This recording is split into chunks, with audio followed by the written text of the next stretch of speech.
Hey y'all, welcome to Pleiadian Point of View. I'm Peyton with Peyton Energetics, and I'm a Pleiadian channel and starseed coach. So in today's video, the Pleiadians are going to be talking to us about how to change our reality. Now, you may have noticed over the past couple of videos that the P's have been a little obsessed lately about talking to us about our creative powers, how we create and manifest our reality. And the reason for this is really simple. This is what they see humans being most obsessed with. We are all wanting to create what we want in our lives.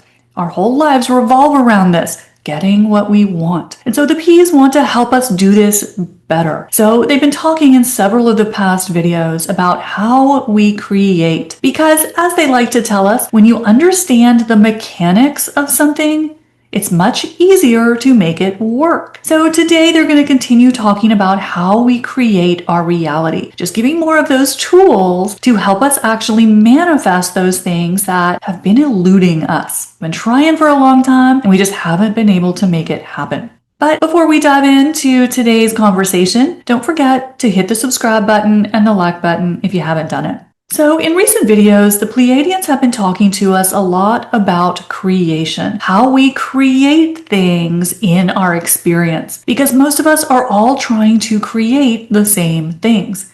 We all want the health, the wealth, the happiness, the relationships, and some form of freedom and creativity. But most of us aren't really having a lot of luck in creating those things.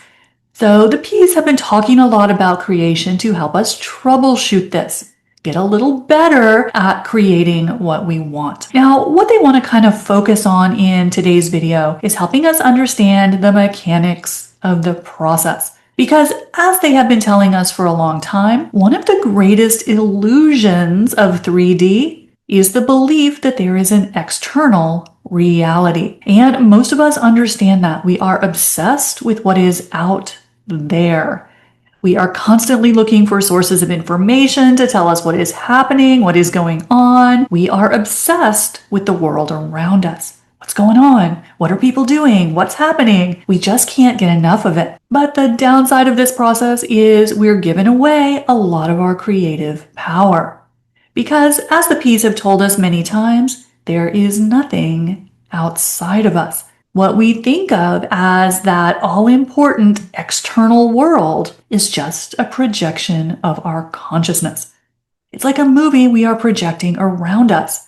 So we put all this time and effort into trying to change things out there, and we're getting the process backwards. So one of the ways that a lot of us shoot ourselves in the foot when we're trying to create things, whether it's more money, whether it's that perfect relationship, whether it is something in the physical body that we're trying to heal or release, what a lot of us do is we decide very easily what it is that we want. That's the easy part. Most of us are pretty clear on that. But then what happens is we look to the external world to see if it's happening. We look to the outside world for validation. And because things take a little longer in the physical plane, we usually don't see results right away.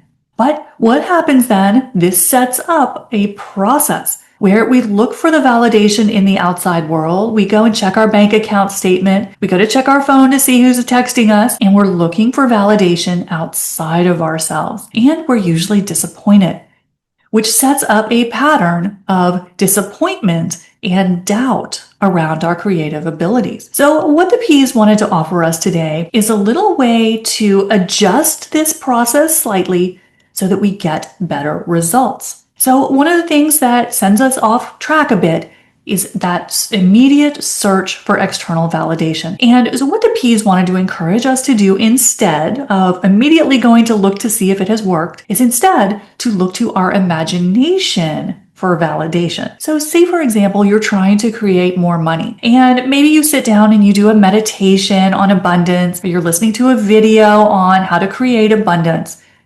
And then one of the first things that we're going to be tempted to do over the next day or so is we're going to be looking to see if it worked. But what the P's are suggesting is a little tweak to this process, where instead of looking to the outside world to see if it worked, that you look to your imagination to see if it worked. So instead of looking immediately to the external world, we drop into our imagination and pretend that it worked. Because what this does is we generate in our imagination the feeling state of success. If we immediately drop into our imagination and we can see the money coming into our bank account, or we see somebody Venmoing us the money we need, and we're just playing with that in our imagination, we create the frequency of it working. So what we're doing with this simple little tweak is we're creating a frequency around our manifestation efforts of success. Whereas most of us do the opposite. We do our manifestation efforts, whether it's the mantras, the imagination, the vision boards, whatever your tool is, and then we go to the outside world.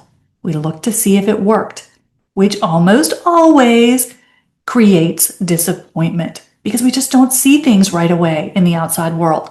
We have what we call an ego lag, that there's that lag time between when we're trying to create something and when it usually happens. But when we're looking immediately to the outside world for the result, we get disappointed. And what that means is we are projecting the energy of disappointment around our manifestation, which means it has to fail because we are projecting the energy of it not working. So if we can just catch ourselves whenever we go to check to see if it's working and instead drop into our imagination and imagine it worked without looking or caring what's happening in the outside world. Because if we can hold on to that feeling that it actually worked, then reality has to rearrange itself around that, because that is the frequency you are projecting. If we're running to look for validation in the world around us and we don't see it, we naturally fall into doubt and disappointment, which means that is the energy we are bringing to our manifestation. And of course, we are all perfect manifestors. It's just in that situation, we are manifesting doubt and disappointment, which means it doesn't happen. It doesn't work. But if we incorporate this simple little change of always looking for our validation in our imagination instead of in the outside world, we change the energy we're bringing to the process. Which means if we can hold on to that peacefulness, that calm neutrality, that feeling of hope and joy around our creation, even before we see it happen in our life, that is what has to be reflected to us by the universe. Because that is what we are being. It's our frequency. It's our signal, is that of it worked. So that's going to give us a very different result than if we run to look at the outside world and immediately get disappointed because we're not seeing an immediate reflection. And we usually don't see an immediate reflection. That's not how the 3D realm operates. Things take time. And so if we can do this little adjustment of looking for validation in our imagination instead of in the world around us, we become much more powerful creators. So that little adjustment is what the P's wanted to share with us in today's video to help us be better creators. We can't shoot ourselves in the foot by trying to create from the energy of doubt and disappointment. And this is how we get around that. So this has been something that they have been working with me on over the past year. And I can't tell y'all how much this has changed my results. So just wanted to share this with y'all to help you kind of fine tune your creative process. So that's what the P's have for you in today's POV. Don't forget, hit the subscribe button and the like button if you haven't done it. And as always, if you want to learn more about all the amazing techniques that the P's talk about in these videos, just click the link in the description to work with me one-on-one. I'll see you next time. Bye, y'all.